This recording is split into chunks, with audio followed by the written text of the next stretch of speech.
તમે ઘણા ખરા મારા વિડીયો જોયા અને એની અંદર મેં તમને સોરઠ અને કાઠિયાવાડની વાતો કહી, કથાઓ કહી, દંતકથાઓ કહી. તો મારા તમને વિડીયો ગમતા હોય તો લાઈક, શેર ને સબસ્ક્રાઇબ કરજો.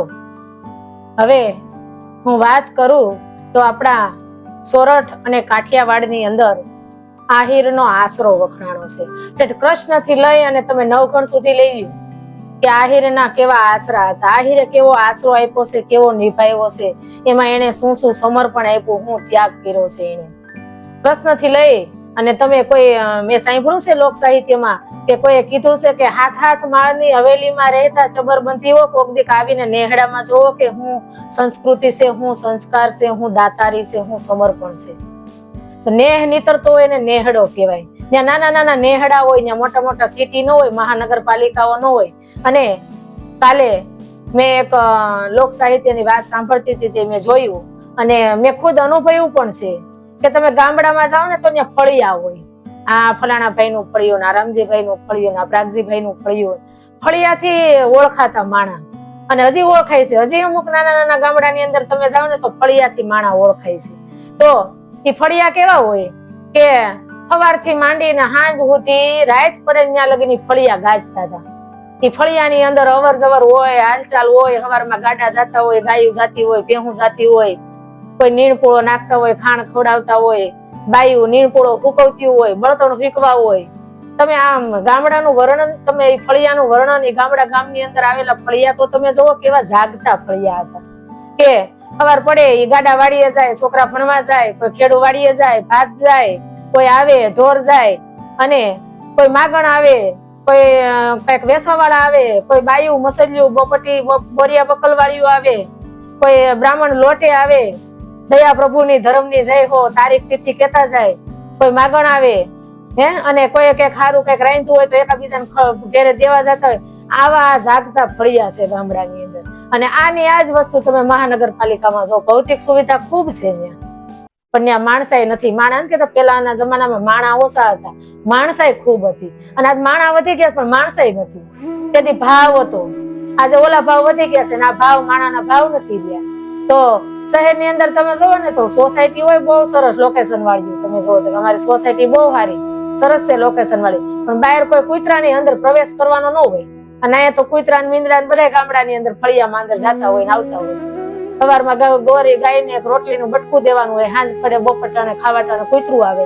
ફળિયાની અંદર ઝાડવા હોય, ઝાડવા બેઠેલા શેકલા કાગડા, પોપટ ને કબૂતર આવે. તમે જોવો તો ખરા ને અહીંયા તો કોઈને પ્રવેશ જ નથી.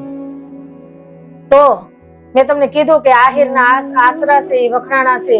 નેહડાની અંદર જાઓ કેવો આહિરનો આશરો છે. તો મારે આજ તમને એક વાત કરવી છે, જે વાર્તા કેવી છે એ વાત છે આહિરની, આહિરે આપેલા આશરાની. તો ભાવનગરની બાજુનું નાનકડું એવું તળાજાનું ગામ, અને ત્યાંના રહેતા એક આહિર, જે મેપો એનું નામ હતું, મેપો મોડ.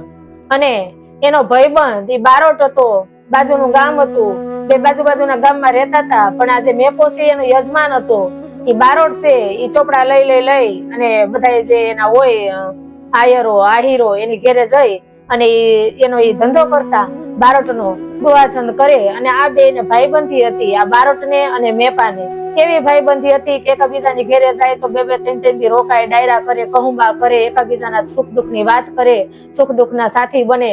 આવી બે ની ભાઈબંધી હતી. ન કરે નારાયણ ને એક દિવસ બારોટનું મૃત્યુ થાય છે.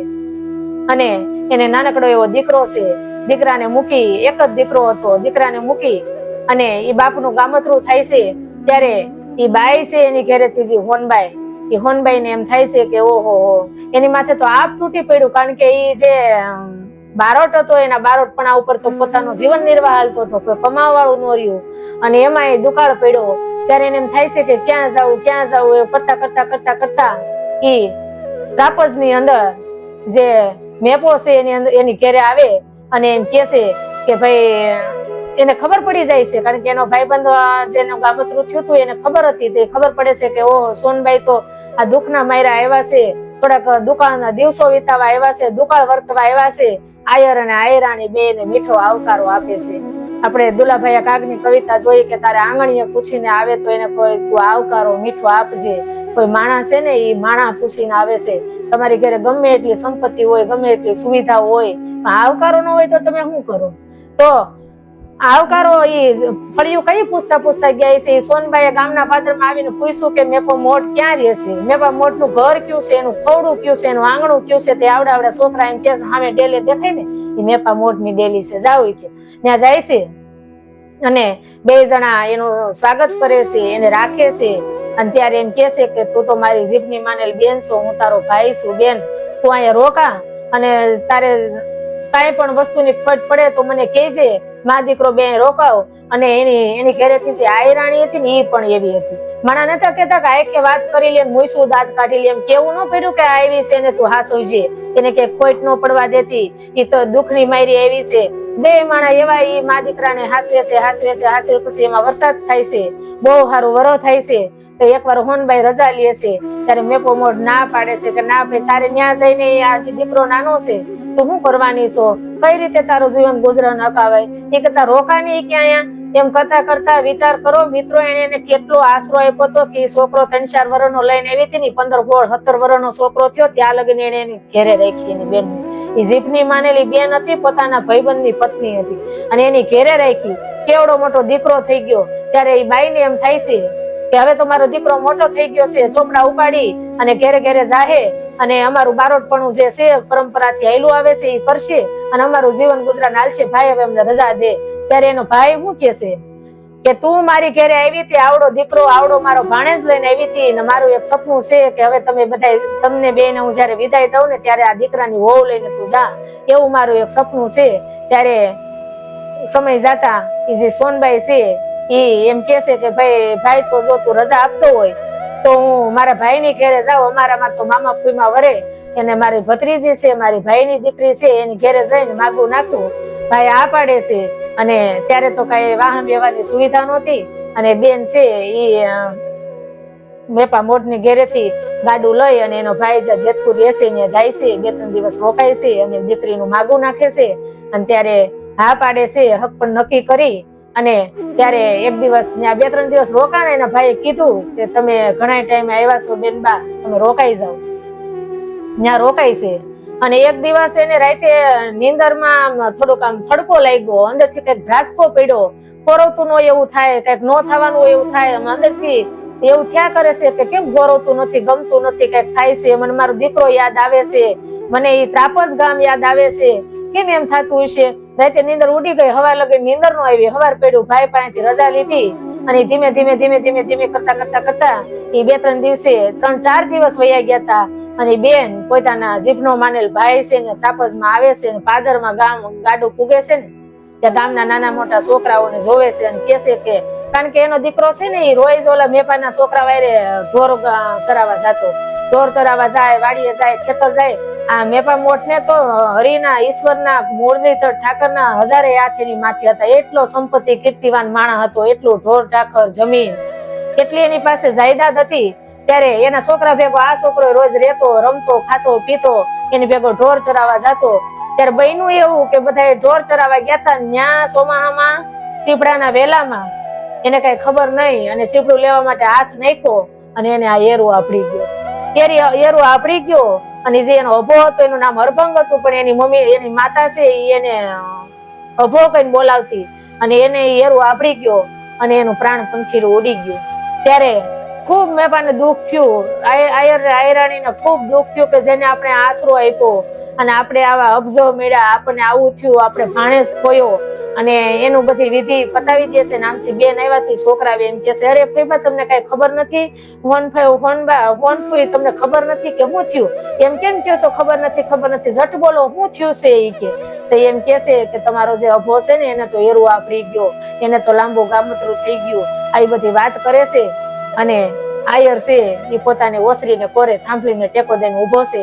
ત્યારે એ હોનબાઈ ધીમે કરતા આ પાદરથી એ ત્રાપસ ગામના પાદરથી ઝાડવા રોવે એવા તો એને મરસ્યા ગાય એના દીકરાને. નથી કેતા કે સાગરના જળ સુવે સૌ સુવે અને એક જાગે સાગર સાયરના જળ, કે બધાય હુવે પણ સાગર છે, સાયર છે, એના જળ કોઈ દી પૂતા નથી. આજ તો મેં રંડાપો ભોગવી અને મારા દીકરાને મોટો કર્યો હતો, એવું ધારતી હતી, એવી હિંમત રાખતી હતી, કાલ સવારે મારો દીકરો મોટો થાય એમ કરી અને એને જેના પતિદેવ છે એ મૃત્યુ પામ્યા હતા એને ધીમે ધીમે ભૂલતી જતી હતી અને દીકરામાં એના જે અરમાનો છે, એના સપનાઓ છે એ જોતી હતી. તઈ એ રોતી રોતી એવા એ મરસિયા ગાય છે, એવા મરસિયા ગાય છે એમ કરતા કરતા કરતા કરતા એ આયર ને આંગણે આવી. આયર અને આયરાણી બે એને પકડે છે, પણ એવું એ ત્રાપસ ગામ આખું રો કકળ કરે છે, એવું રોવે છે, એવું હીરો ચડ્યું છે કે કોઈ કોઈને સાનું રાખવા વાળું નથી. તો હિંમત કરી અને આયરાણી બહુ એને સાના રાખે છે. આયર એમ કે છે એને રોઈ લેવા દો, એનો હીર ઠાલવી લેવા દો અને ખૂબ રોયા. પછી એમ કે છે કે ભાઈ હવે હું જાઉં છું, પણ એ છેલ્લે એક મરસ્યું એવું ગાય છે કે મને એમ હતું કે મારા અસ્થિ ને મારી રાખ છે એને કોઈક પધરાવા જાહે, એવું કોઈ પધરાવા જવા વાળું મારું રહ્યું નહીં અને હું હવે તો જીવતી બળું છું, કોઈ મારા આત્માને ટાઢક આપે એવું વાળું રહ્યું નહીં. ત્યારે એમ કરતા કરતા કરતા વાત કરતા વાર લાગે અને આયર ને જેની ઘરે આશરો દીધો હતો ને આયર ને 7 દીકરા હતા, એમાં 7મો દીકરો 14-15 વર્ષનો હતો, એનું બાવડું ઝાલી અને ભાઈ છે એ બેન ના હાથમાં દઈ દે છે કે હાલે તારો દીકરો. એ કે અરે ના રે ના ભાઈ, કે મારા ભાગમાં ન હોય, મારે તારા દીકરાને નથી જોતો. તે કે છે કે નહીં, મેં દઈ દીધો, મેં મનથી માની લીધું છે કે આ દીકરો હવે તારો છે એમ કે છે. અને ખૂબ એને દુઃખ થાય છે. એના મામાજી હતા, આયર હતા, મેપો મોઢ, એને એટલું દુઃખ થાય છે કે મેં એવું માન્યું હતું કે મારા ભાણેજને ચોરીના 4 ફેરા ફરી અને એને હું વળાવીશ, એના બદલે મારે સ્મશાને વળાવવો પડ્યો. મને એમ હતું કે મારા ભાણિયાનું રાપસની અંદર રૂડું ફૂલેકું કાઢે, એના બદલે મારે સ્મશાન યાત્રા કાઢવી પડી. ખૂબ એને દુઃખ થાય છે અને હાથે આકાશ તૂટી પડે એટલું એને દુઃખ થાય છે.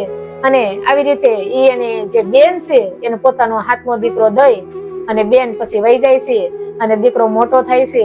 જ્યાં એને નક્કી કર્યું હતું જેતપુર ની અંદર, ત્યાં જ એના એ દીકરો છે પોતે લીધેલો ભાઈ આપેલો એ દીકરાના લગ્ન કરે છે અને ધીમે ધીમે એ બારોટપણું ચાલુ કરી દે છે. અને બારોટપણું કરતા કરતા કરતા કરતા એક દિવસ એ ત્રાપસમાં આવે છે.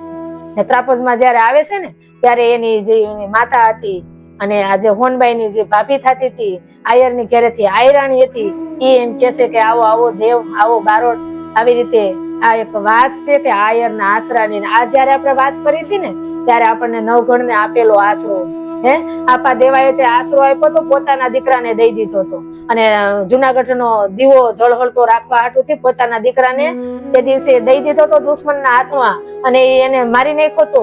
તો આ જગ્યાએ તમે જોવો કે આયરે આશરો આપ્યો, એનો દીકરો મરી ગયો ને પોતાનો દીકરો એને દઈ દીધો. ને થોડા કઈ એમ જ આહિરના આશરા વખણાણા છે. તો આ વાત હતી કે આયરે આપેલા આશરાની.